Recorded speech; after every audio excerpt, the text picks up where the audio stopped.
After me, Mark, the director of ENORB, will say a few words about the event as well, and also give more information about ENORB and our work.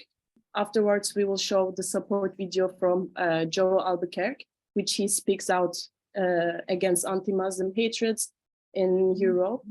And then Farid Hafez, one of the editors of the European Islamophobia Report, will give us insights about the report in general and the current state of Islamophobia in Europe.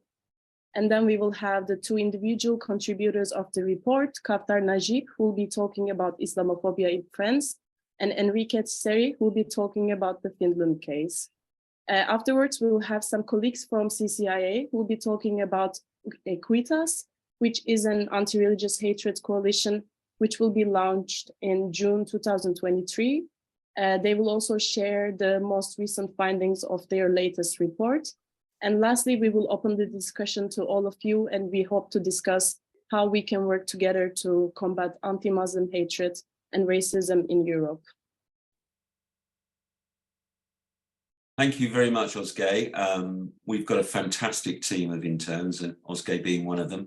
And she's been really helping us so much with our work in this field and in tackling other religious prejudice, particularly around anti-Hindu sentiment. We've been doing some work about that in the UK as well. So great team here. I'm just going to say a little bit about the European Network on Religion Belief so people kind of get a context of us. We're a really small civil society organisation. We're primarily funded by membership and by donations. We've had kind donations from ENORB, which many of you will know. And we get a really generous grant from the Open Society Foundations, which is a fantastic organisation, and we really value their support.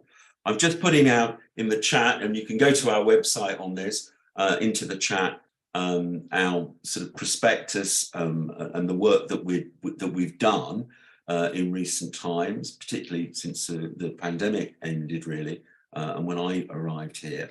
But also the work that we're trying to do. And that's really about trying to, we call it 2 strategic pillars, and we're trying to build networks and develop networks around interfaith, anti-racist discussions.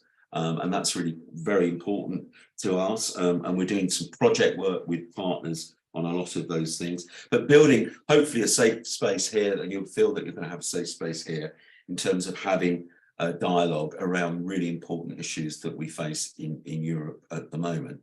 So, you know, we are a small organisation. We hope that you'll be happy that we put your email address on our database and send you a monthly newsletter about all the things that we are doing. And we will be actually talking about a project towards the end of this, just really quickly, a project that we are doing to tackle anti-racism in Europe at the moment, and see how you could get involved in that. That's called Steps to Togetherness. So hopefully you'll stay for the duration on that. Well, as Ozge said, we've got some really good speakers. We've got some time built in for open discussion and talking about some of the recommendations, the 4 recommendations that Farid and his colleagues have got in the report. And we're delighted that Farid is back with us this afternoon, and Kawtar and Enrique, who's one of our board members up in Finland, recently joined the board. Great to have him so actively involved in our work and obviously in the report. He's been a board member at ENORB as well in the past, and really active with his website Migrant Tales, which he's probably put in the chat hopefully to tell you about his work there.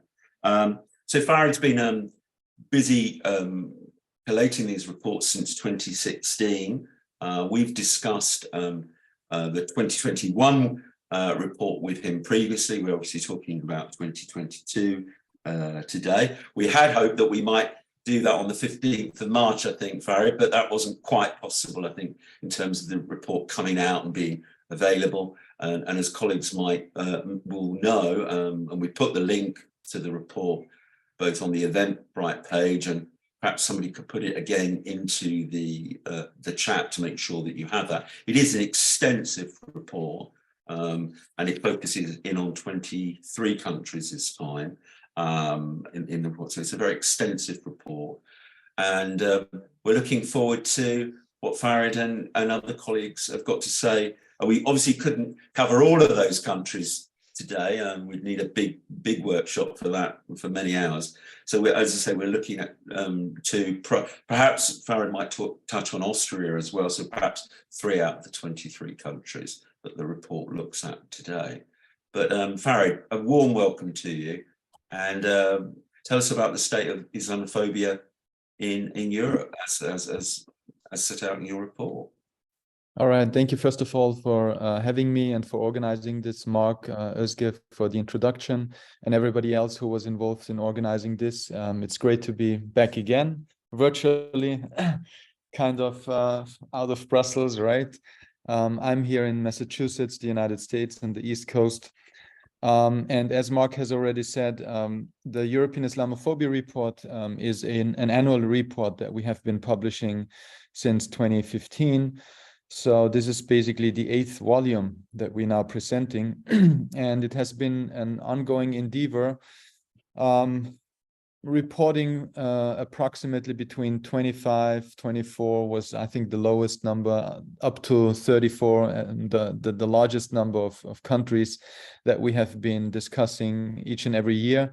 So I also want to extend my thanks and my gratitude to all the authors. So it's great to have today Enrique and Kawtar on Finland and France here on the virtual podium, but there are another 40 people that each and every year write these reports. I would also like to thank the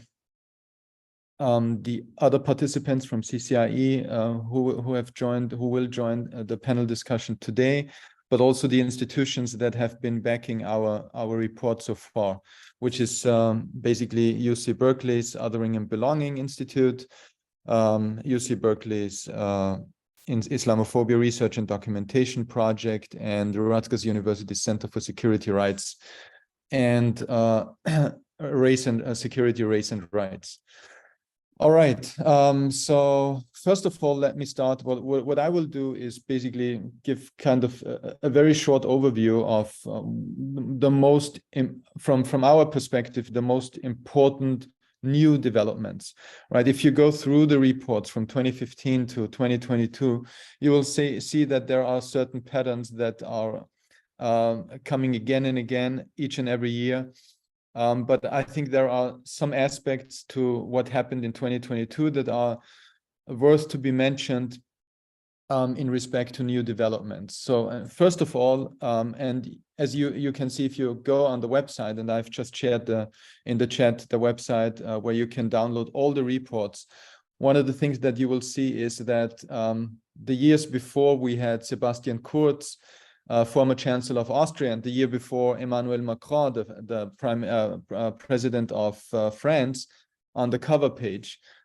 This year we chose something more optimistic for the first time, I think, since the first initial publication, simply because we thought that this is something really worth to mention, and it is something that has made a change possible. And that was the unanimous adoption of the United Nations resolution that declared March 15th the International Day to Combat Islamophobia. I think that is a major success in terms of the global recognition of Islamophobia as an existing and pervasive problem. And I'm saying this especially because the actual reason why we even started the whole European Islamophobia Report project in the first place was we've realized, like, traveling around Europe, going to civil society organizations, speaking to NGOs, anti-racist organizations, we realized there is amongst policymakers a huge denial that Islamophobia is a problem. And that was like 8 years back, that was a problem we felt we had to address. So I think this recognition now from the United Nations is indeed a historical moment in the struggle against Islamophobia. Nevertheless, and that is interesting, if you look at the debate that happened around the resolution, you will see that there were three voices that kind of had a sort of a critical perspective that they shared in the plenary discussion on this resolution. Although all the votes were unanimously adopted the resolution. But it is important to note that these three voices were, one was India, which was the only one non-European voice. And I think, you know, everybody who's following Modi's politics, it's not difficult to assume that they have some kind of problem with that, right? But the other two voices were both from Europe. One was France, and the other one was the representative of the European Union, who has no voting right, but still, he was the one who voiced critique. And I think that also shows us that there is still there are still major forces within Europe, and especially countries like France, and I think we will hear a lot more from Kawtar, so I won't go into detail here, that are investing less in the fight against Islamophobia and more, as the example of France reveals, into normalizing Islamophobia. And I would like to mention here one specific example, which I think is not only relevant for a nation state, but rather for the whole European landscape, which is an institution that was established in 2020 by the Austrian integration minister from the Conservative Party, the Austrian People's Party, who in 2022 organized the second iteration of what is called the Vienna Forum on Countering Segregation and Extremism in the Context of Integration. It's an awful long name, as those who are familiar with German know that we have a lot of awful names and combination of words, right? That's very characteristic of our German language. So I'll just call it in short, the Vienna Forum. So the Vienna Forum, the main basic idea is that the Austrian government wants to export the battle, what they call the battle against so-called political Islam, to other European countries. Now, while this forum started off with three countries that participated, which was Austria, France, and Denmark, three countries that are very infamous for their very hostile, discriminatory politics, it is now a total of 11 countries that participated in the second iteration of this Vienna Forum. And I'm saying this because it shows us that there is an increased mobilization of more and more European countries that are participating, not necessarily on a high level political participation, like with ministers, etc. There were a couple of ministers also from Greece, for example, participating, but also people from the ministries of interior from the bureaucratic level, which might be even much more dangerous, right, than some politicians who just doing a little bit of talk, but because it shows us that it is something that they are interested in institutionalizing within their ministries of interior.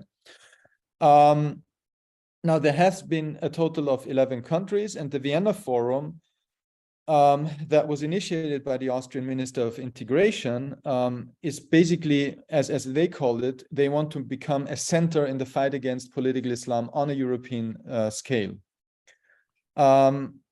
So what that center does, it brings together, and last year it was more than 150 people that it brought together in order to exchange ideas, ministers, bureaucrats from several European countries, as well as so-called terrorism and de-radicalization experts, some of whom are very known to advocate for policies that criminalize Muslim civil society by using this idea of them belonging to political Islam, Islamism, or whatever, and sort of criminalizing anti-racist and as well as Muslim civil society organizations.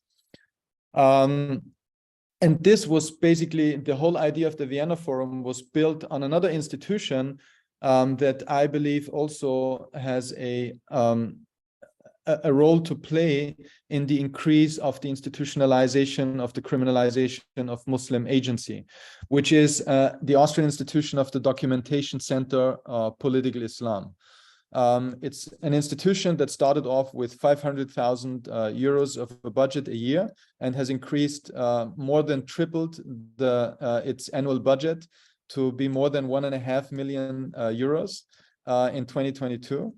And as the strongest ally in this politics, I would argue it is definitely France that, and I'll just say like one sentence to the politics of Emmanuel Macron, who introduced this so-called systematic obstruction policy, which has meanwhile led to, in the name of fighting what they call Islamist separatism, which is basically the same idea as political Islam, but which at the end meant that more than 1,700 Muslim institutions were controlled and surveilled.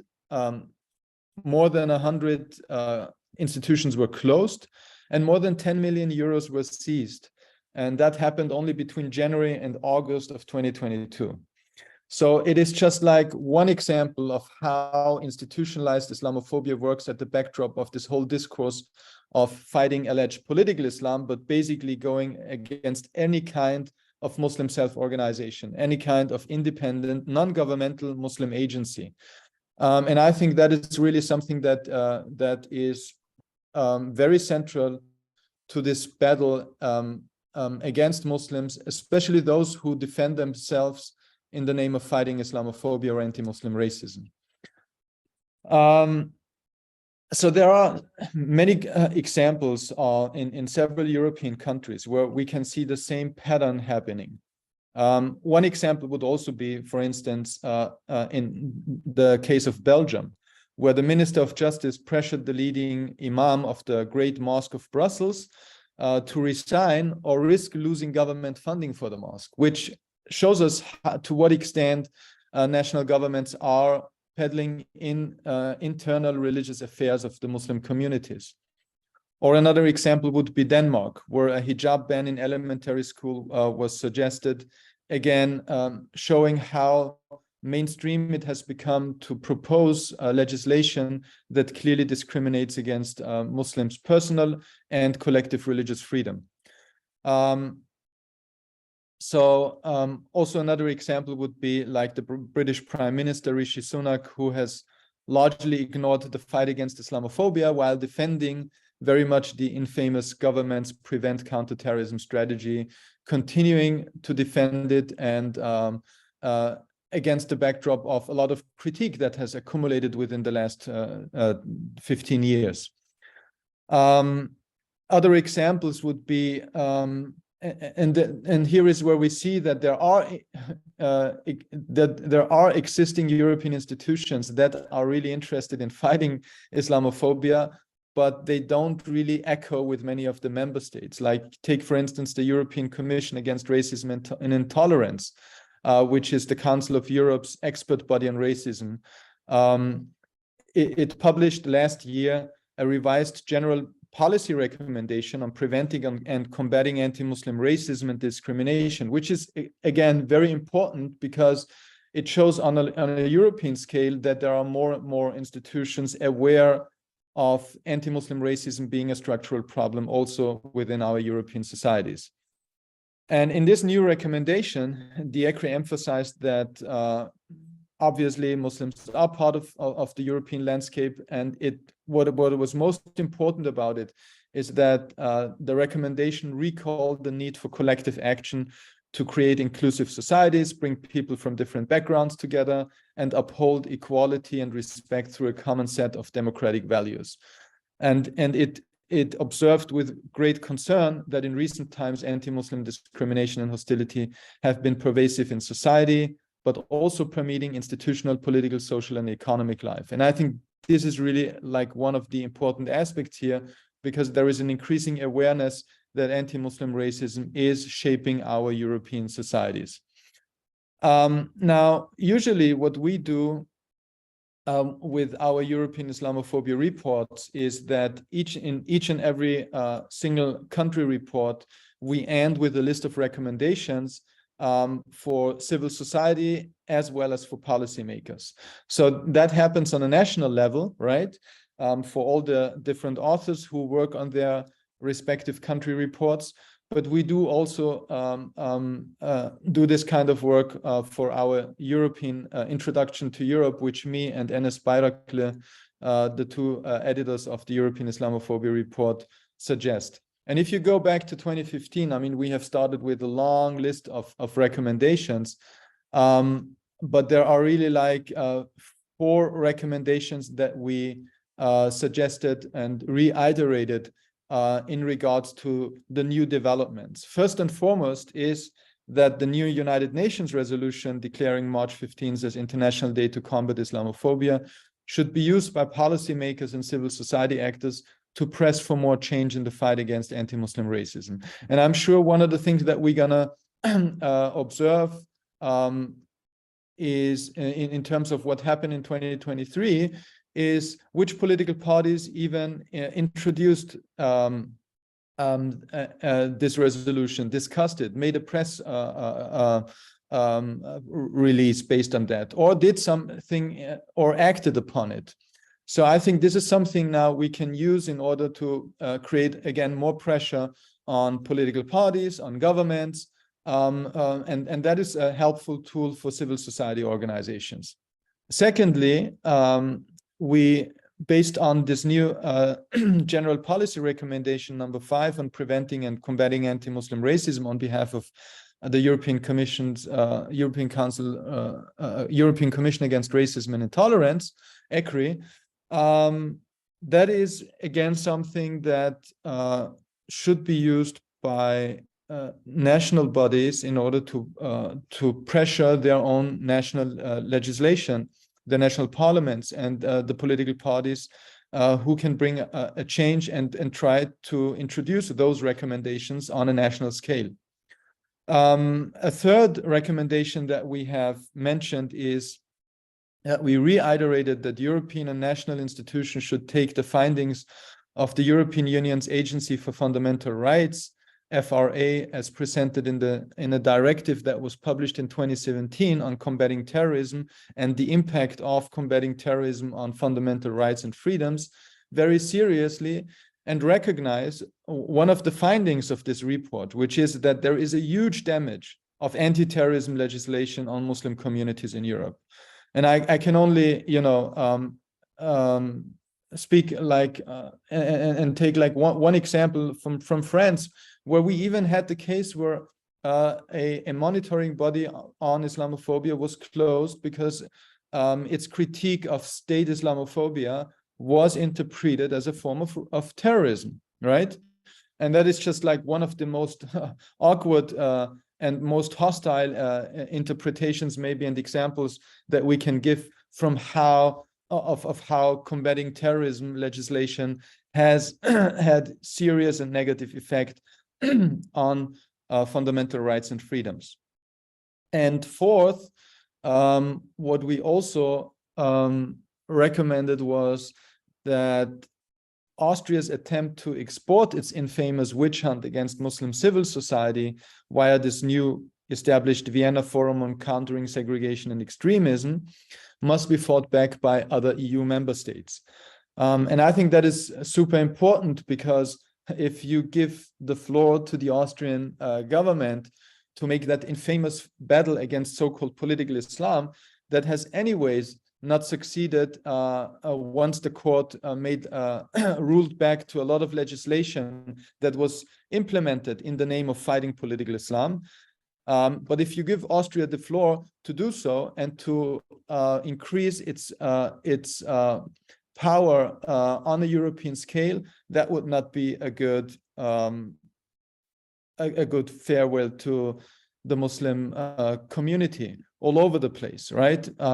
Because again, that was a lot of those measures and legislation that have been proposed in the past were again very detrimental to a lot of basic rights that are usually enshrined in the national constitutions as well as in the human rights declarations, like the freedom of speech, the freedom of assembly, the freedom of religion, and other basic freedoms that have been violated throughout the course of this battle against so-called political Islam. All right, I don't know how long I have spoken already. Do I still have some time, or is it like Farid, I've just put in the chat, actually. That was really good timing. Okay. I've just put in the chat if anybody, because we've got an open discussion a bit later for people to obviously come in. But if there's any kind of burning question in response to what you've just said, I think it's always good to take it now rather than. All right, let's do so. Perfect. If anybody wants to ask a question, it's the chair, I think the chair of the Hindu Forum for Europe. Is that right? You're on mute. Can you Lakshima, sorry. Yeah, you're on. Yeah, can you hear me now? It's very nice to see all of you, and the introduction was wonderful. And whatever happening is, we are talking about Islamophobia, but we have to also think simultaneously that there are so many other different communities who are also going through similar problems. So Islamophobia is not the only problem that Europe faces. There are several problems with other communities, including Hindus, which also need to be tackled. So I just wanted to bring to your notice this point. That's all. Thank you very much. Yeah, thank you very much. And I think I've already got an email from you. So I was just checking my email. So certainly at the European Network, we will respond to that. And we've been looking at that issue, particularly in the UK, in relation to a couple of cities here. And we've also done some initial scoping across Europe, looking at that as well. So perhaps we can meet separately to discuss working with you. We'd really love that. Definitely, I would love to do that. Well, we would love to do that with you. So that's fantastic. Farid, I don't know if you wanted to respond. Mark, can I make a point about this? This is Nassim here, by the way. Nassim, one of our board members. Come on, Nassim. We can't. You're still in the car. No, I am sitting in the car, but it's just. I mean, I appreciate the intervention by our colleague about anti-Hindu hatred, racism. But you should thank you for highlighting this is about Islamophobia. And I think when we speak about these different phobias and racism and discrimination, I think it's important to distinguish the different forms. And then, of course, there's anti-Hindu racism in parts of Europe and parts of the world. You get that, all forms of discrimination. But the important thing to realize is that in the European context, it's very much state-led. You have governments who are, as Hafez mentioned, developing anti-Muslim laws, the closing down Muslim, houses of worship, mosques and madrasas, and not to mention the millions of pounds that's been taken away. So it's very much state-led. So I think it's important to distinguish state-led discrimination from cultural and social antipathy that has developed to some extent because of state-led manipulation of, I would say, civic organizations and civic societies. So there's this battle that's taking place, but I think it's important to distinguish the fact that there are some forms of discrimination which is very cultural, which is social, which is civic, and there's discrimination which is state-led. And I think we need to highlight that distinction and emphasize that the state-led discrimination is a lot more serious and something we need to all try and combat and fight against. So that's what I wanted to add. And, I think it's an important distinction to make. So that's all really. Thank you. Yeah, no, thank you, Nassim, and thank you for doing that from your car. I think you did that very eloquently. That was really good. Farid, do you want to just come back? There's also a question here from Rizwana. About the agency, the institute, sorry, that you mentioned that had the difficult name, I think. There was a request to have a bit more detail about what that was. Okay. Let me just a very short note on the two comments that were both, I think, very valuable. I think there is one important thing that we all, I mean, I did not speak about it because, it was a short time, but I think what is crucial in the struggle against Islamophobia or anti-Muslim racism is indeed that we have alliances of different marginalized groups that all suffer from that, as well as have alliances with those in power in positions of power who understand that this anti-Muslim racism will not stop with attacking Muslims. It is something that is reflective of a system, right? And once it is reflecting the system, this can target everybody potentially. And we have the examples from France, right? Where in recent times, Emmanuel Macron has even gone after harshly criticizing the most established human rights organizations, but also Black liberation organizations have been targeted after the Muslims have been targeted. We have these examples everywhere. So once we understand that anti-Muslim racism it's not about Muslims, it's about the system of power, it's the power structures. And if we have those kinds of policies in place, it also tells us something about those governments, right? More than it tells us something about the Muslims, right? And how they are treated. So that means from that kind of departing from that kind of understanding, what we have to do in order to overcome that and to fight that, we have to have all these alliances alongside Hindu minorities, alongside Sikh minorities, Jewish communities, LGBTQI communities, etc., etc. So this is a struggle of the many against the few who have the power. That is how I see it. So was the question, Mark? It was about what was the name of the institute that you mentioned? I think it was the one that had the difficult German name. Oh, you know what? I will just share with you a link, so Okay. you have you can all directly go to the sources. Yeah. And check this out. All right. It's the Vienna Forum on countering segregation and extremism in the context of integration. Yeah, it was quite a mouthful. Now, in my haste to get to hear what Farid had to say, I actually forgot we've got a 3-minute video from Joao, an MEP, Albuquerque, from my heritage country. He was an MEP that responded to our invitation to get involved in today's discussion. And he couldn't be with us. He's from the Socialist Party in Portugal as an MEP. And he recorded a little bit of film. And I think it'd be lovely just to show that. Maria, are we set to go on that with the film? Yes, I will share it now. Just 3 minutes from Joao.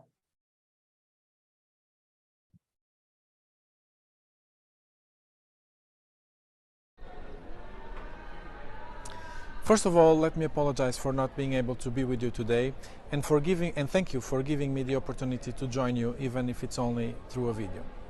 Unfortunately, what we are seeing all over Europe is a resurgence of very strong sentiments of Islamophobia, racism, xenophobia, and other forms of hatred. These sentiments are being canalized and utilized by the extreme right to build on the discontent that people are feeling every day because of the huge inequalities that have been increasing systematically in Europe. So there is a problem in our system that the extreme right then uses to fight, to kind of build on the sentiments of hate towards a community, and the Islamic community is one of the most affected, without a doubt. This is extremely dangerous towards our democracies, and particularly to the minorities that live in Europe. We want a Europe that is very different, that is welcoming, that builds on the trust that the communities have, and on the fact that they are liquid contributors for our society, for our social security systems, and for our economy. I will give you just one example. Last year in my country, in Portugal, migrants contributed with more than 1.2 billion euros for our social security system. This goes against the around 300 million that they took from social benefits. So there is a huge surplus in terms of the contributions for the social security and for the economy that migrant communities can give when they come to Europe. We need to make sure that these figures are known and that they are part of the narrative that we are giving towards the public, making sure that we are telling everyone that there is a liquid contribution that these communities can bring to our countries. But it's not only about money, and it's not only about economy. Recently, and this year, there was a tragic event with one of the communities in Portugal, in Lisbon, with the Ismaili community. This was tragic in many ways. but it was also an example of the work that the Ismaili community, which has a very strong social significance in Portugal, is doing towards other communities, not only the Islamic one. The case that happened was that one of the Ukrainian refugees that the Ismaili community received attacked two of the social workers that were working with these refugees. It was in all matters a terrible accident, but the response that the Ismaili community gave to this event was a clear example of solidarity, compassion and empathy. Not only they welcomed the family of this refugee, but they also gave protection to the family of this man that then was arrested, showing great doses of love and compassion, and that clearly sent a sign that the Ismaili community and the Islamic community as a whole is a very strong asset in our society. The work that they are doing is fundamental, and we are really proud to have such a strong presence of this Islamic community in our country. I just want to wish you everyone a good day of work and a good conference, and you can count on my support always to spread the message of love, of empathy and of understanding between every creed, every faith and everyone that comes to Europe.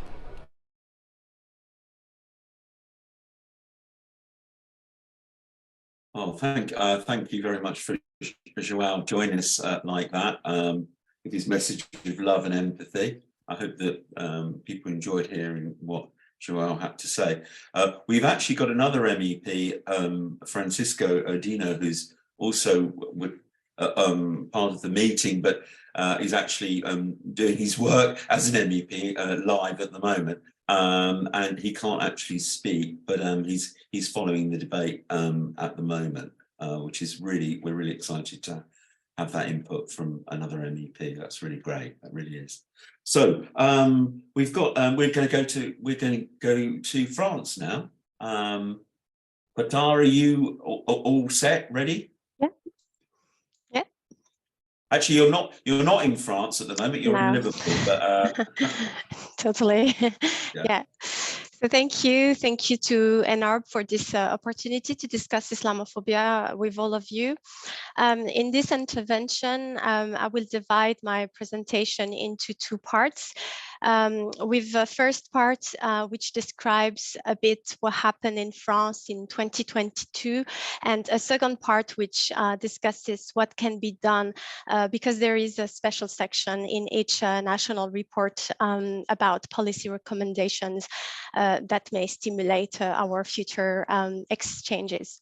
So the year 2022 in France was particularly marked by Islamophobic events of varying intensity. And the most important one was the presidential campaign during the first month of 2022, which appeared from the start as an anti-Muslim race. The anti-Muslim and anti-Islam escalation was day after day even more alarming, to the point of wondering which candidate would go further in his or her remarks. Candidate Éric Zemmour from far-right party Reconquête, which means reconquest, was the most aggressive candidate, but the other candidates were also trying to align themselves with this Islamophobic competition, whether it was Marine Le Pen from far-right party, Valérie Pécresse from right-wing party, or Emmanuel Macron from centrist party, which now everybody knows is not centrist. Left parties can also sometimes have Islamophobic positions, but during the presidential campaign, I did not notice any anti-Muslim comments, to my knowledge. All the Islamophobic comments and the promise of new laws revolved around issues related to political Islam, radical Islam, separatism, terrorism, the Islamist threat, and the Islamization of France. In fact, to be honest, candidate Macron was particularly discreet during his campaign. He barely spoke, he barely presented his program, he barely held rallies, but he was able to show that he would maintain his current anti-separatism policy that prevents the public expression of Muslimness. This policy, known as a systemic obstruction policy, concretely allowed the closure of mosques, of human rights NGOs combating Islamophobia, such as CCIF or CRI, but also Muslim schools. And between January and August 2022, we had a lot of controls, closures, and millions of euro seized. There have been other Islamophobic events, such as the expulsion of Imam Hassan Iqiyoussen for comments made decades ago deemed sexist and anti-Semitic. He was deported from France to Morocco despite a serious and brilliant defense by his lawyer. This expulsion was highly publicized as if it were a message addressed to all Muslim leaders, and especially those with a foreign nationality. This message of fear and blackmail is all the more important since this Imam Iqiyoussen is known to be a moderate Imam in favor of respecting the principle of the French Republic. So basically, if he was deported, then there is a great chance that others will go through the same experience. Journalists have even revealed that there is a ready list of 734 radicalized foreign leaders to be expelled. So this illustrates a fragile justice system, just as we can see also a fragile education system with the implementation of a new law, the laïcité plan, to control the clothing of Muslim high school students in the name of secularism. It is in fact a clothing police to reject Muslim clothes such as abayas and kamis or thobes, these long garments that cover the whole body. With this laïcité plan, the ban on wearing long skirts, especially for young girls who wear the hijab outside their high schools, will be possible, long skirts or long sleeves. Therefore, this is again an extension of the 2004 law that bans the hijab in public schools and can be applied sometimes in a very traumatic way, as we can all imagine. These laws and discussions that followed the 2004 law, which was the starting point of the French Islamophobic machine, are very often motivated by Muslim women bodies and outfits, ranging from the hijab to the niqab to the burkini and now to the abaya. So too many other events can be discussed here, such as police violence against Muslims or anti-Muslim directives given to the police, or the promotion of white supremacist crimes by personalities with strong influence, or crimes committed against vulnerable and racialized Muslim populations, or the Islamophobic speeches spread in the media without the presence of a strong opposition to refocus the debate, or simply the normalization and legalization of an anti-Muslim policy. But I think it is now important to highlight the urgency of starting to think about concrete actions to reduce such pervasive phenomenon in France and more generally in Europe. All forms of oppression have always called for resistance, and many researchers have already shown that everyday Islamophobia needs everyday resistance. So as I work on everywhere Islamophobia or spatialized Islamophobia, I can say in the same manner that everywhere Islamophobia needs everywhere resistance. And this space, this platform that ENORB offers us here, which brings together people from all over the world, is a good example of everywhere resistance. So it's a good start. So now it is time to talk about what can be seriously done to tackle Islamophobia, because we have been held back for too long by the semantics of the word Islamophobia, by its own existence, by Islamophobes themselves. But today, academics and experts on Islamophobia have clearly explained that Islamophobia is a form of racism that targets Muslims and those perceived to be Muslim. But despite this common working definition that is now accepted by the great majority, Islamophobia still manifests itself differently according to the context and the country where it occurs.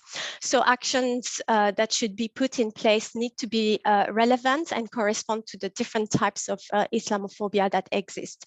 We first need to differentiate Islamophobia that is structural and institutional from Islamophobia that is visible on public spaces through verbal or physical aggressions, for example. We also need to distinguish hate speech or intimidation or even demonstration and marches from far-right movements. At the end of the day, there are many different groups involved in promoting Islamophobia. We have first the states that are very powerful, as well as their laws and tools, and mainly their counterterrorism policies developed to combat the terrorist threat. We have also influential political lobbies which promote and fund Islamophobic speeches.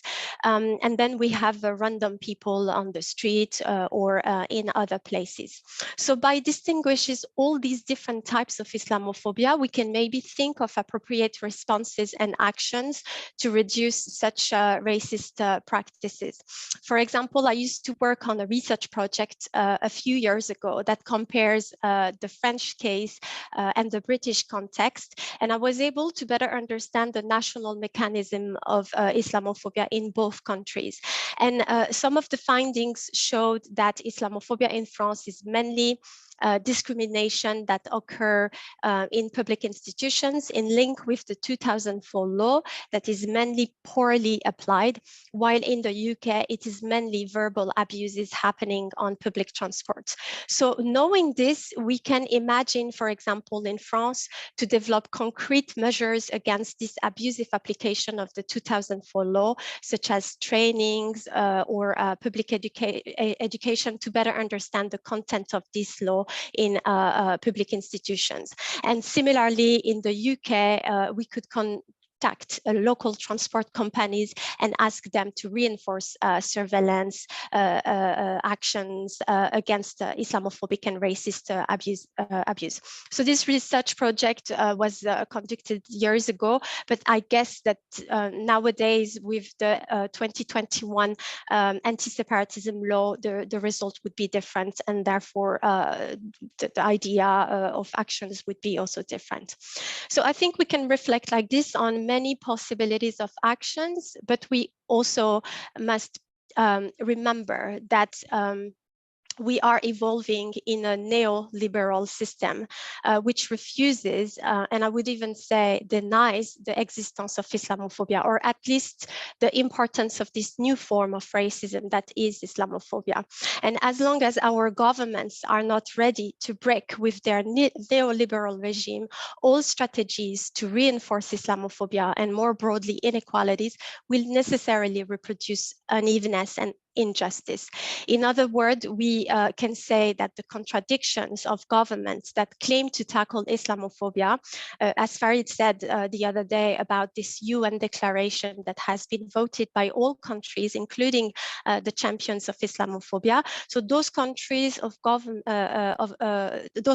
contradiction of governments that claim to limit, contain, and reduce Islamophobia, that they themselves have paradoxically engendered through economic deregulation or color blindness, need to be criticized. We need to be able to criticize, for example, the French case, which may differ from other countries by their laicite value or by their non-recognition of race and religion.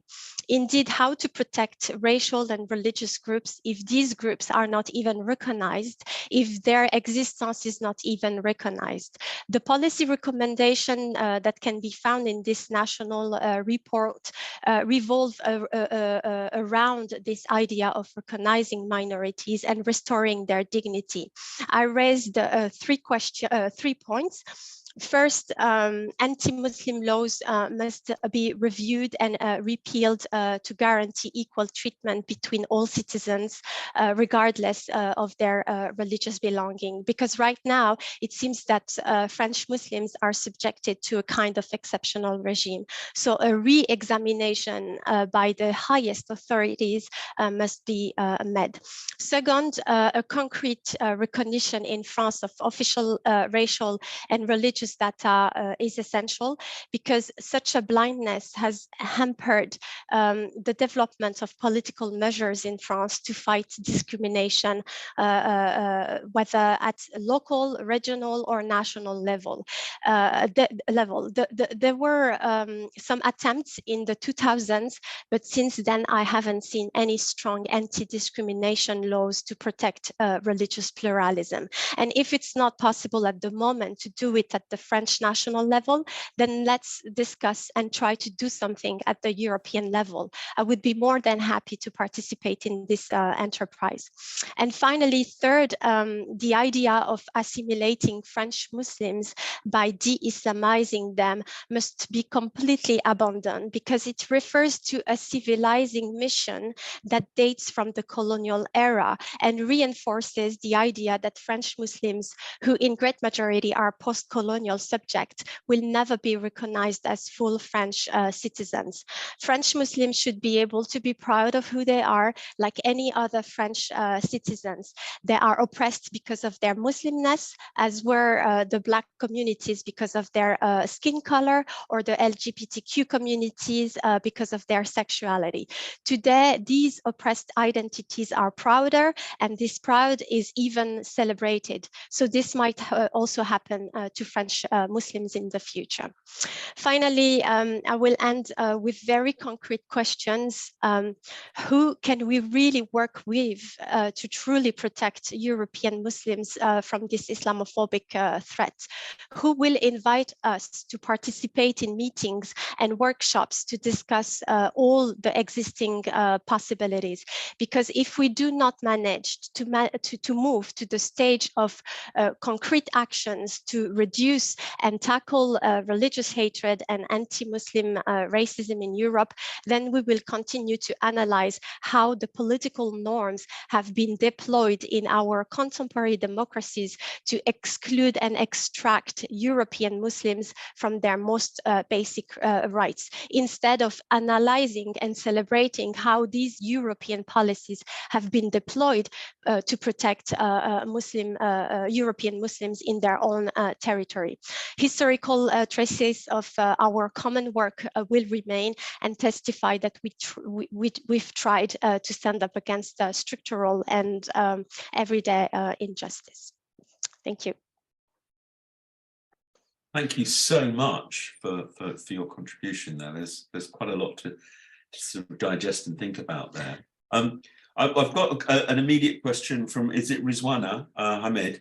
Do you want to come in with your question to Kawtar? Yeah, am I on mute? No, I'm not. First thing is, I just missed your first recommendation. If you could just repeat that. Yes. Yeah, so the first... I can address something else with you after that, please.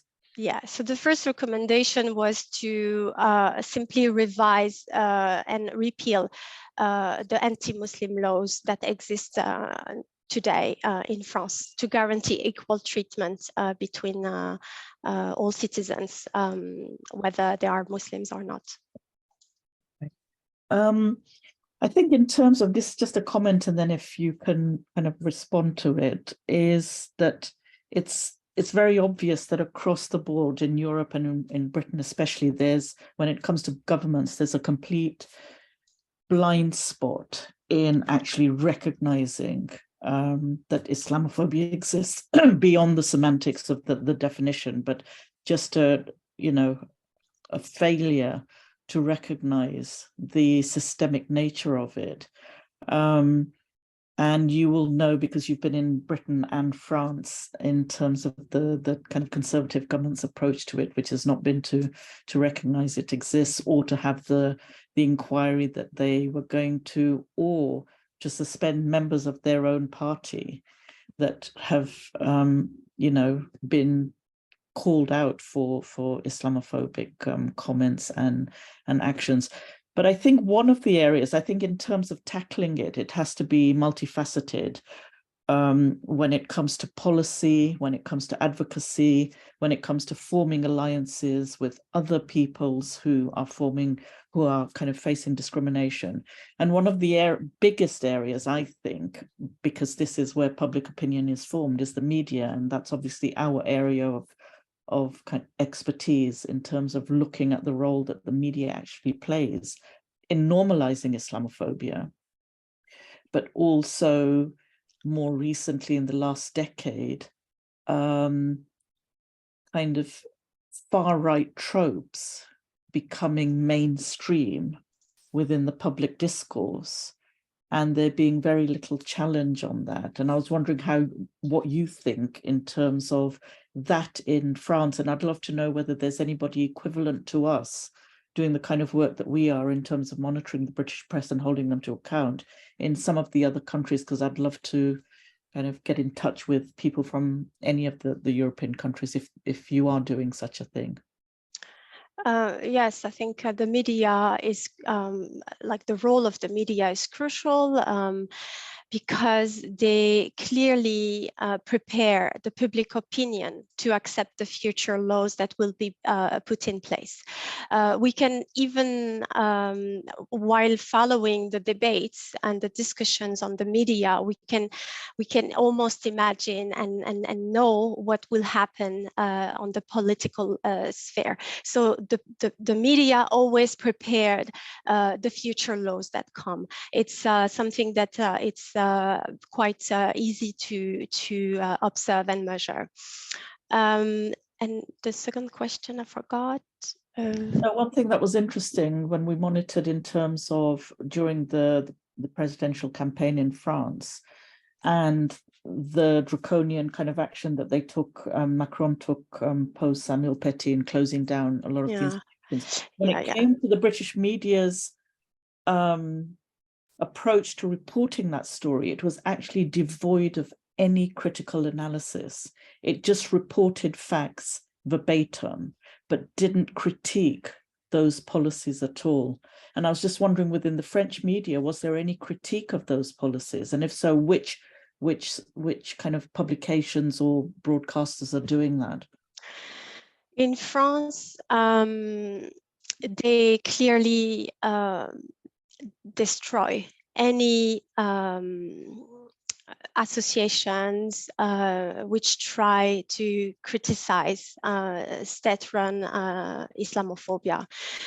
So we have the closure of many associations fighting against Islamophobia just because they were denouncing the role of the state, just because they say state Islamophobia exists in France. So they were shut down for that.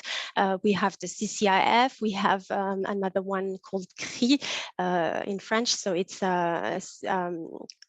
Coordination Against Racism and Islamophobia. We also try to criminalize all academics who decide to lead such critiques. Myself, I was never be able to find a position in France because of my work. And I have colleagues who try to continue to do some events or meetings, but they will not publish it and promote it on the media. That would be closed conferences. So the situation in France is very difficult. And when you said, is there any equivalence of our organization in France? I don't think so. Or, I mean, we have some associations that try to fight against Islamophobia and raise the important issues that happen in this country, but themselves, they think that one day they will be shut down as well. So it's very difficult, and that's why we rely very much on the European level. If any organization, any country can help French Muslims to just spread their message, that would be something positive. Thank you very much. Rizwana, do you work for the Media Diversity Institute? So I'm just guessing. No, do you just want to say who you work for on that media? Let me unmute Yeah. myself. No, Yeah. So I'm the director of the Centre for Media Monitoring, which was set up by the Muslim Council of Britain. Okay. And we specifically monitor the British media on how they report on Muslims and Islam. Okay. And yeah, that's. Well, we certainly if we. I put up our website, you can see a lot of our reports and submissions and things, which has a lot. We're very evidence-based, so we literally monitor hundreds and thousands of articles and broadcasts every single day, and then create an evidence base with which we then engage with regulators, policymakers, editors, and journalists to try and kind of influence some form of change. I mean, if we could do something together and maybe have a discussion here. One of our interns here, Maria, we had a meeting focused around, I know it's different, about Albania last week, but we're going to look at how Albanians are portrayed in particularly in the British media on the 8th of June. I think we've got a meeting, but we can, if we can have some discussions, Rizwana, that between now and the 8th especially would be great. I've just got we've got Shaima from South London. Nice to see you. Everyone can hear me okay? We can hear you. Okay, great. Actually, I just think that what we have seen happen in all European countries almost, that was especially since 2014 when the UN Security Council issued a resolution that all EU states required to take actions and to bring new laws to combat foreign fighters. So started this idea everywhere that governments kind of like need to they should provide security to ensure that people enjoy their rights and freedom, but they become more and more get into this idea that that governments must restrict people's rights and freedoms in order to provide security, which is contradictory. And I like how Kofi Annan always say fighting terrorism at the expense of human rights is short-sighted, self-contradictory, and in the long term self-defeating. So it works, it creates grievances, and also on the other hand it foils right-wing extremism, which has been mentioned, and the securitization of Europe. I think Islamophobia and securitization, they really kind of like securitization feed into Islamophobia. I think especially when we talk about women and women's rights, securitization of women, like we've seen for so long, have been used for the invasion of Iraq, invasion of Afghanistan, protect women's rights. But also we've seen different kinds of securitizations of women and women's rights. We've seen also desecuritization of women's rights, like we've seen for Afghan women, and women's rights have been used to invade the country. But then women's rights being desecuritized in Doha, in peace building, like women were not participating in peace building, and their rights were then desecuritized for political reasons at that time. And we see a different form of securitization of how women, like what women dress is becoming a security issue and a security threat. So, from victimization need to be to give protection to, to a threat that need to be certain action need to be taken to protect from the threat. And my question to you, actually, I'm curious about the impact on women and girls participation in education and workplaces when they face all this harassment and all this kind of like restriction and attack on their human rights and freedoms in what they wear and all that. Just relating to a research that I did some years ago in a Muslim school here in this country in UK, to kind of discuss this segregation, female teacher, for example, and female only environment. How does this affect a girls' education and participation to go to school? And this was incredible. So I'm really curious to find out how this actually affected in France or in other countries as well, if anyone wants to share. Look, thank you, Shaima. Can we just take a few questions and then come back? Because I think I'm just conscious of time, and time's always against us on these things. And Shaima has got an organisation called Wave. Should put some information in the chat about that.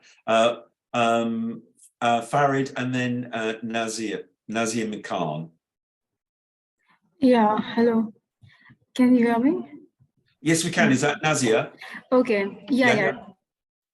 My question is very brief. I would like to know, like many a times the laws are a reflection of what society requires. So in case of France, the laws which state is applying in the name of secularization maybe is because what the citizens want. So is there an effort towards interreligious dialogue and discourse to bridge the gap between the communities so that they better understand each other and can resolve the issues? Thank you, Nazia. And I think you and that question is in the chat as well. So Farid, did you want to say something? I saw your hand. Just a very short note regarding the question of Rizwana Hamid. I mean, I'm not aware that there is some monitoring body that like systematically looks at the media coverage, but I would definitely invite you to do one thing, because each and every country report in our European Islamophobia report is structured along different criteria, and one of them is media. So obviously we have two formats in the report. One is long reports, the other one is short reports, and the more, let's say, larger, politically more relevant, and also in terms of Islamophobia, more problematic countries like France, Germany, Austria, etc., are usually long reports. So what you can see there in that section is also not necessarily a systematic analysis of what happened from January to December, but still a good you get a good idea of what is going on in terms of the media discourse. So that's one of the things. Obviously, sometimes the authors also rely on studies as well as on anti-racist organizations that also include the monitoring of media coverage. But that is just like one thing that you might look into if you are more interested in that. And one short comment, I think the European Network Against Racism has done a wonderful report on gendered Islamophobia. So one of the Nazi, or I don't know who raised this question in terms of gender, that might also be. It was Shaima, I think, so, yeah, and Nazia. Kawtar, have you got a link to that, or should we try and find that? Be quite good. Kawtar, do you want to come back to the other two questions? Just a sec, because I'm writing something. Yeah, okay. Yeah, I was thinking about the Islam motion. It's a media in France denouncing Islamophobic comments. So maybe there is something that you can see here. And like the questions we need, I don't know anymore. We have to repeat them. There were too much questions. I'm sorry. Okay. Well, one was about what sort of interreligious dialogue was happening in France at the moment. Were there any bridges? I think was one of the words that Nazia used. Yeah. And Shaima was talking about the genderized side, which perhaps Farid has dealt with, about the report. But I think the focus around France, was, who is working, do you think, to try and build those bridges in an interfaith basis? Do you think that's happening? Yes, there is an association that work with different faith group in France. I forgot the name, but I can come back and let you know. Maybe I forgot the name. I forgot the name, but it will come back. Yeah, and obviously, yeah, the gendered Islamophobia is clearly there, and the first victims of Islamophobia are women in France, and mainly women who wear the hijab because of the 2004 law, which bans the hijab in public high school and also for representative of public institutions. But people or institutions in general are not really aware of the content of the law, so there is an abusive application of this law, and some people discriminate those veiled Muslim women thanks to this law without this law being applicable. We have many testimonies, like stories explaining horrible stuff. For example, I remember a woman who was about to get married in a town hall, and she had her beautiful wedding dress, and she was in front of this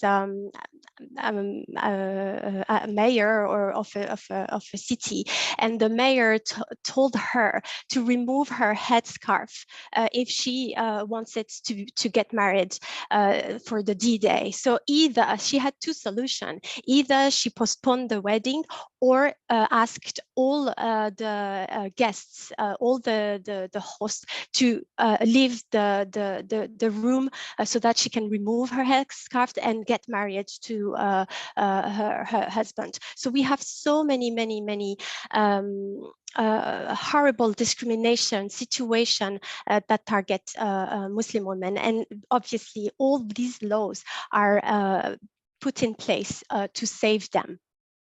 This is clear. Yeah. Thank you very much. And a colleague from ENORB has put in the report that Farid related to, and colleague Anna in Never Again has put in an interesting link as well on that. Can we just quickly move to Enrique? Hopefully he's ready to talk about his report on Islamophobia, anti-Muslim racism in Finland. Enrique also runs Migrant Tales, and a long-standing anti-racist activist, I would say, a writer, journalist, and a board member of ENORB. Aren't we lucky? Over to you, Enrique. Yeah. Sorry, Anna, we'll come back to you, Anna, after this little piece. Okay. Okay. Yeah, thank you very much, Mark, and a pleasure to be here. And basically, the things that all of you are, we're hearing about Islamophobia in different European countries is something that is also happening in Finland. We recently had elections here on the 2nd of April, and the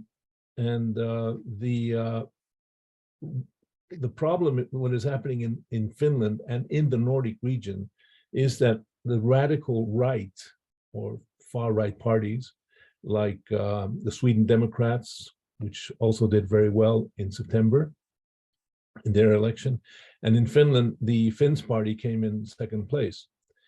So it looks like there's a really big shift, into like Islamophobia, into anti-Muslim racism in politics in the Nordic region. But then you can always take the Danish solution to the problem is that mainstream parties like the Social Democrats, they take the narrative and the policies of radical right anti-Muslim parties, and then they win elections. So I really don't know, what's going to happen in the Nordic region. And listen, the Nordic region, I mean, we're social welfare states. We believe in gender equality. We believe in social equality. But see what is happening here. I think it's basically all these matters depends who you are, who has the right to social equality in the Nordic region. And it's getting pretty hostile, in my opinion, here. Let's take, for example, let's say, for example,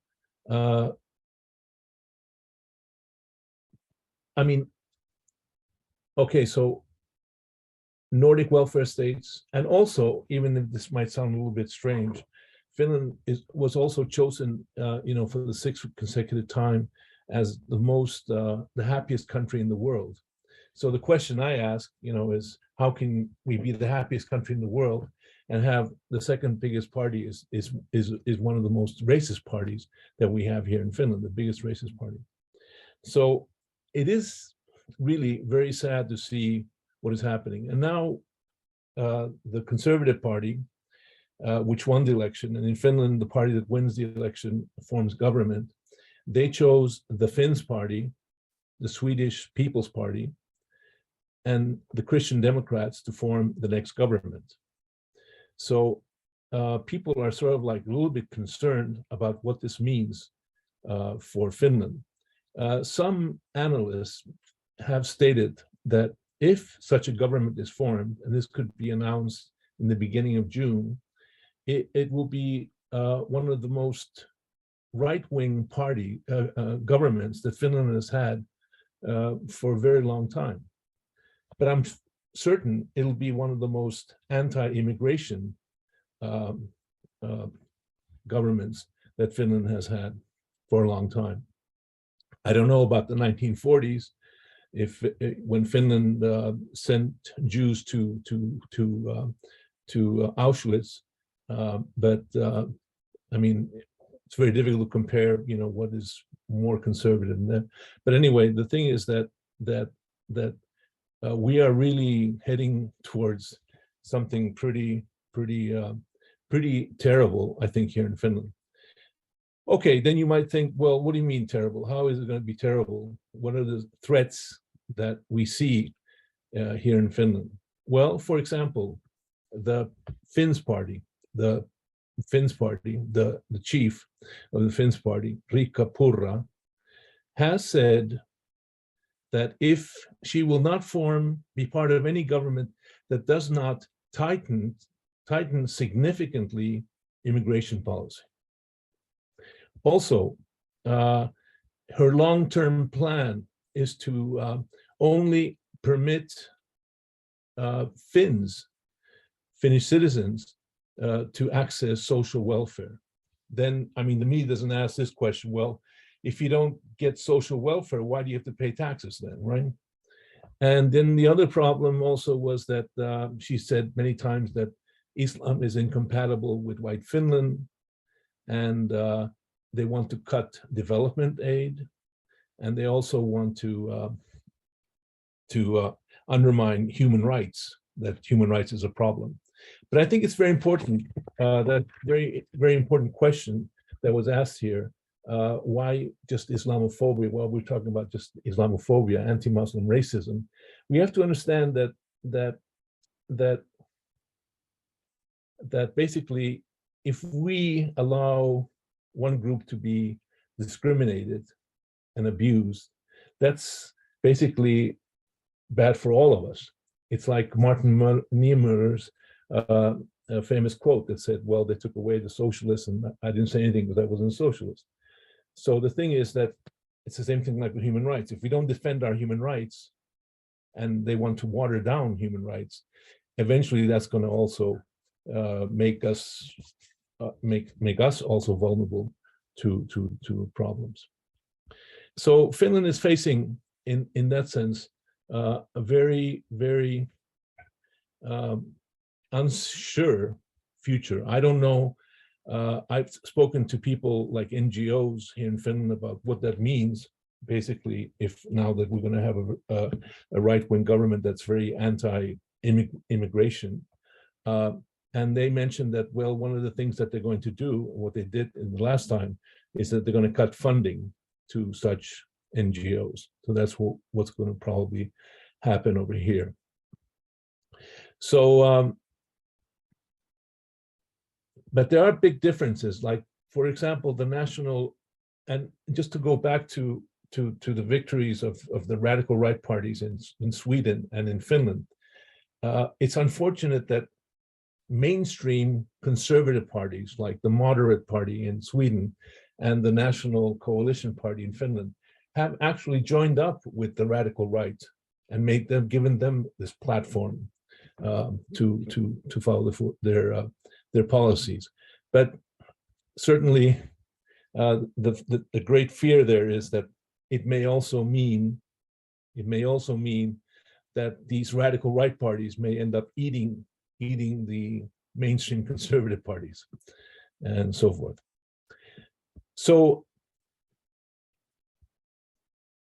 one final thing I want to mention, I would like to just say hello to Rizwana there, the Center for Media Monitoring over there. The work they do there is really great work. And we also did some media monitoring here in Finland. And usually what happens here, I mean, the way Islamophobia works here in Finland is that when there's an election, the radical right party looks for some kind of crime from Muslims or from migrants to attract voters.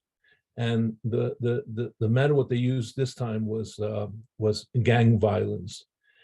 In Sweden, it's a very big problem, but they got the idea from Sweden, the Finns party, and they tried to use this narrative here in Finland. But there's a big difference. In Sweden, you know, they have over 60 people were killed last year due to gang violence, and gang violence in Sweden is really unique, and it's a big problem there. But in Finland, the police say that we only have 100 to 200 gang members. And so what if they're gang members? I mean, everybody has a right to be in a group, right? So considering that 100 to 200 gang members, and they make this into a huge issue that Finland is now has gang violence, and we're on the path of Sweden and so forth, and like that.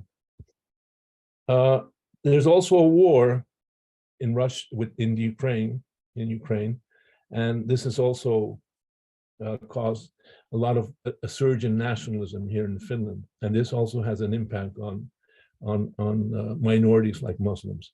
By the way, our Muslim community here in Finland numbers 120 to 130,000, and it's the second biggest religion after the Finnish Evangelical Lutheran Church.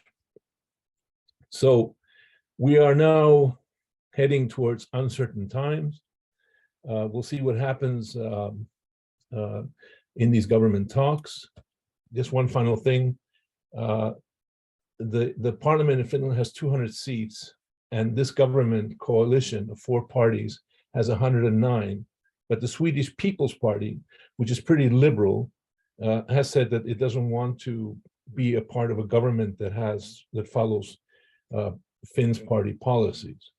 So we'll see what happens. And the question is, what are they doing in government talks, right? As the old saying goes, politics makes strange bedfellows. But anyway, that's the news from Finland. I think the things are going to get more difficult here. And it at least means this, that we will do not very much to tackle institutional racism, anti-Muslim racism, and all types of discrimination. Yeah. Okay. Thank you very much, Enrique. A bit saddened to think that hear you say that you don't think it's bleak yet, because it sounds pretty bleak to me, but you don't think it's peaked, you know. Yeah, so that's a bit grim. But thank you very much for that. Yeah. Anna. Thank you very much. I just would like to, and thank you very much for this discussion. I would like to recommend you the Brown book that was published in March by the Never Again Association, which is a documentation of racist, xenophobic, Islamophobic, and homophobic crimes and acts of discriminations that happened in Poland in the last 3 years. And this publication documents cases of physical assaults on the basis of skin color, language, or religion, as well as examples of verbal aggression. We also document street demonstrations with slogans that incite to hatred, acts of discriminations against minorities. And in this publication contains also Islamophobic not only incidents, but crimes that happened on the Polish-Belarusian boundary. And it's a very difficult situation because we have two different, I don't know if, yeah, somehow different, but you can find similarities. I would like to say that we have two different refugees crises, but what the main difference between them is how we, Polish society, treat these refugees. We can be proud how we help the refugees from Ukraine. Many Ukrainians live in Poland now, and the attitude towards them, I would say it's still friendly, but not as friendly as 1 year ago. It's the different researchers show that this attitude is still positive, but it's going to be worse. On the other hand, we have refugees from different African and Asian countries on the Polish-Belarusian border, and these people are in trap because the Polish soldiers and Belarusian soldiers, against international and national laws, they do not let them to come to Poland and ask for asylum. They just use pushbacks, which cause that these people die in the Polish and Belarusian forests. And it's a tragic situation. There are some NGOs and some private people who just go to this forest and try to help them, but you can't compare it with the massive positive attitude towards refugees from Ukraine. And what I want to say is that the attitude towards Muslim in Poland, something very bad happened in 2015 when this huge humanitarian crisis happened, or were more intensified than in previous years. And at the very beginning, Polish society were rather positive. It was a positive answer to the question, would you like to let refugees from Asia and Africa come and live to Poland to find a rescue from the war? And the answers were mostly positive, but this, let's say, topic of Muslim refugees were used in a politician campaign in the middle of 2015, and the social attitude changed dramatically, and these people were seen or were created to be threats, to be enemies, and it was strictly connected with their identity. They were perceived as Muslims and terrorists and threat to Poland. That was this chain. They were used in a public discourse, and after a few years, we still deal with this phenomena.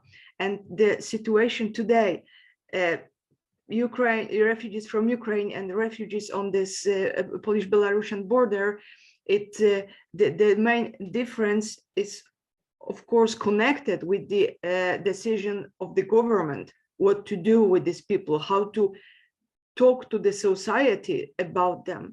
But it's very easy to show them as the enemies, to build a wall, because it was prepared in 2015, where they were created as threats. And it's a dramatic situation because every day we even don't have any sure info, any information how many of these people have already died in these forests. But from the NGOs, we know that they are in dramatic situation. Thank you. Yeah. Well, Anna, thank you very much, and obviously that's deeply concerning all round. I mean, I think in the report, Farid touches on the response in Europe to the Ukrainian refugees, as opposed to other refugees that might be Muslim. Farid, obviously Poland isn't in your 22 report. Were you aware of the extent of anti-Muslim racism in Poland? So I'm just putting you on the spot there a bit. Yeah, absolutely. I mean, we had reports in Poland. I think this is the first time that we were not able to cover the case of Poland, but yes, absolutely. And I think Poland is another example where, unfortunately, you will find a centrist right political party that has, in a way, co-opted in fear of a surge of the far right's agenda, as it was known in the west of Europe, in order to maintain its power. And so that's very similar, I think, also to the case of Hungary and a lot of other Visegrad countries where it was not even centrist right, but also centrist left parties that did the very same, right, starting with 2015.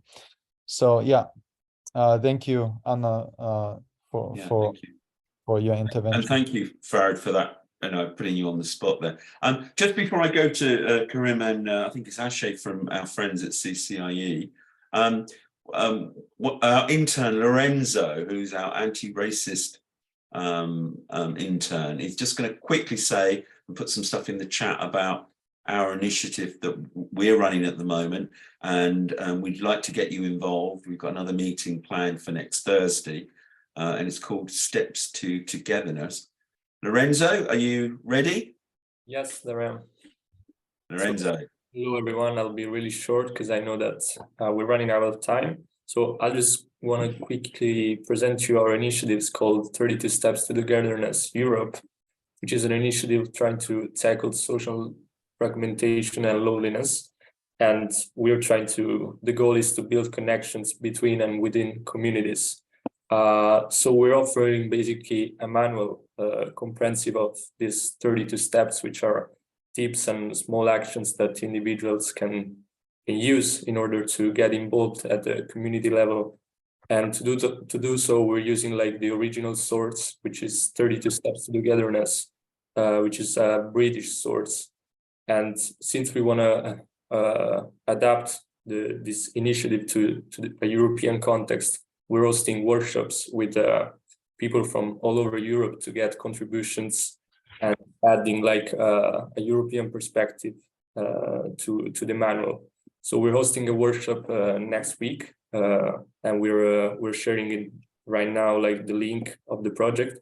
So if you want to get involved, and we will be really happy to have you, because it's a project that we really believe in, and we like to have you with us.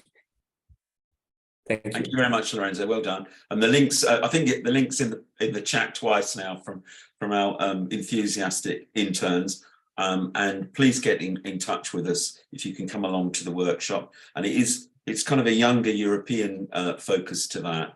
And we think it can potentially be a way of really energizing the good people that live in Europe, and they really are the majority.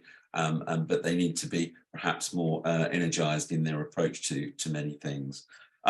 Karim, are you in the room, or is it Ashe? I'm not actually in the room. I'm outside because I didn't know the meeting was going to take that long.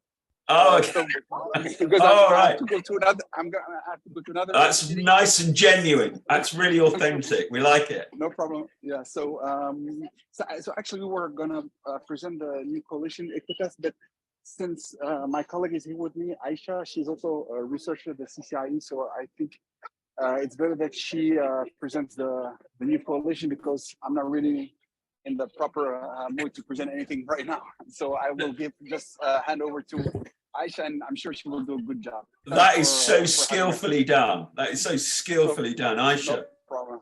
And our colleague, thank you, Karim. We'll see you when you're a bit more, sort of. Yeah. No problem. Thank you. Thank you.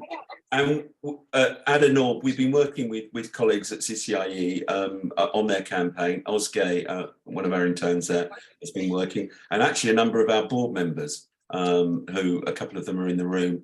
Enrique and Nazim have been involved as well, and we're really looking at how we can contribute to that going forward. Eshe, I'm sorry, I don't know you, so. Yeah, it's Aisha. It's Aisha, yeah. Aisha, sorry. That's fine. Yes. Hi, nice Hi. to meet you all. Thank you, Dr. Farid Hafez. Thank you for Kawtar Najib and for ENORB for inviting us. So I will say a few words about the report that we published last January.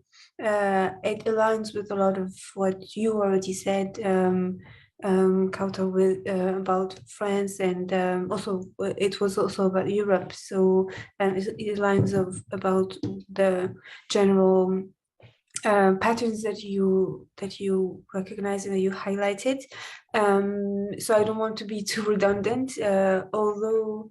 So the report is a report on the CCIE's data. So you will find if you look to the website CCIEEurope.org, you will see that the report is made up of the CCIE's data and also 5 contributions from researchers, and so yeah, it does go through the idea of the rise of the far right and the growing legitimacy that it gets also in the mainstream political spectrum and mainstream media, and the fact that the extreme right rhetoric is more and more prevalent and more accepted. I don't want to go through too much detail, but there is one aspect in the report that I want to highlight and say a few words about. It's the fact that the Islamophobia concerns and affects younger and younger people. And so in the report, you will see that in the data of the CCIE, and you will see how many cases are about high school students. Like big proportions of our cases cases of Islamophobia happen in school. And there is an interview with a psychologist about the impact that it has, that Islamophobia has on young minds, and the impact that it has on their relation to their faith. And also on the subject is an article by Lamias Nasri about the ghetto laws, and how it affects also very young people in Denmark. So there is a trend there. It's not new by any case, but there is a trend, something to be explored, and this has led us to want to delve deeper on this issue of Islamophobia affecting the youth, Muslim youth. And so we have decided to organize a report for next year about a specific theme, and about this specific theme of youth, parenthood, and education through the lens of Islamophobia in Europe. So we have been circulating a call for projects, so we have received very interesting submissions, and we're very excited about this project. And so yes, this is what I wanted to say about the report and our call for projects. Also, if there is any researchers that are interested in doing research on the issue of the Islamophobia and youth, parenthood, and education, I encourage you to submit your proposals. And yes, that's what I wanted to say about that. And I will say a few words about EQUITAS. I'm not the one who spearheaded this initiative, but I will. Karim has entrusted me to speak a few words about this. So EQUITAS is a coalition. It's a network of European partners that wish to give a better understanding of Islamophobia and to preserve the cohesion of European peoples and communities. It's focused on European institutions and European public opinion. And so it has there's campaign that's called Stop Islamophobia 2030 campaign that will be held over the following 7 years. And so 6 main actions define the goal of EQUITAS. The first main goal is data collection and annual report. So it's the idea that we would, an EQUITAS coordinator provided by the CCIE would gather the data from different European countries by working with the persons or organizations in each respective country in charge of collecting the data. And then the same coordinator will then work with European researchers financed by the CCIE, who will analyze the data and write the annual reports and recommendations to the institutions. So the idea, there will be no overlap with the European Islamophobia report, because it will be strictly based with first data, and it will be, the collected data will be extracted from already existing data collecting organizations and will contain anti-Muslim hate crimes, reported acts of discrimination against Muslim people and institutions, as well as cases of discrimination and hate crimes released by the local media. And for organizations that don't have tools for collecting data, the EQUITAS will offer training sessions provided by CCIE to partner organizations to help them setting up a database, collecting data, assisting and listening to victims of Islamophobia.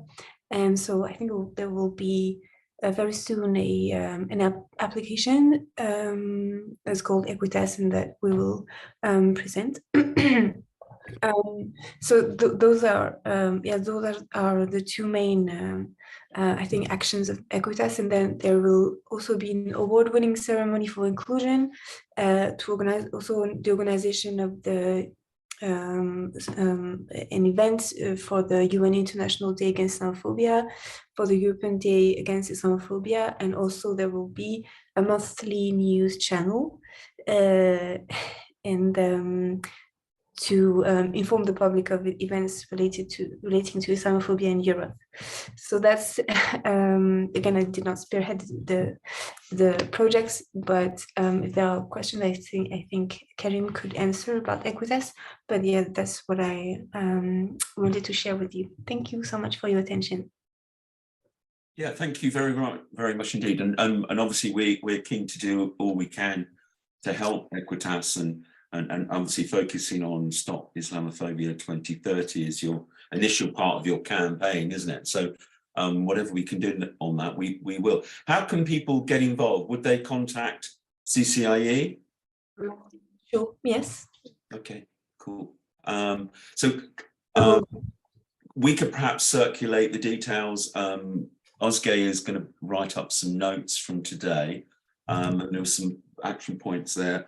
And there are lots of connections that we want to share. So if we have that information specifically from CCIE about EQUITAS and how to get involved and the actions that you're prioritizing, we will certainly circulate that. Karim, I can see you sort of still there, but which is good. It's good. So is there anything you wanted to add to what's just been said, or? No, I think it was quite complete. Of course, there are going to be some side events that are also going to be organized, but with the partners, we're still going to have some meetings in which those events will, of course, be further discussed. So until now, I think it was a good overview, and I think in the future, if other people want to join, they are more than welcome to join, of course, and they can get in touch with us through Mark or through ENORB. Thanks a lot, Mark.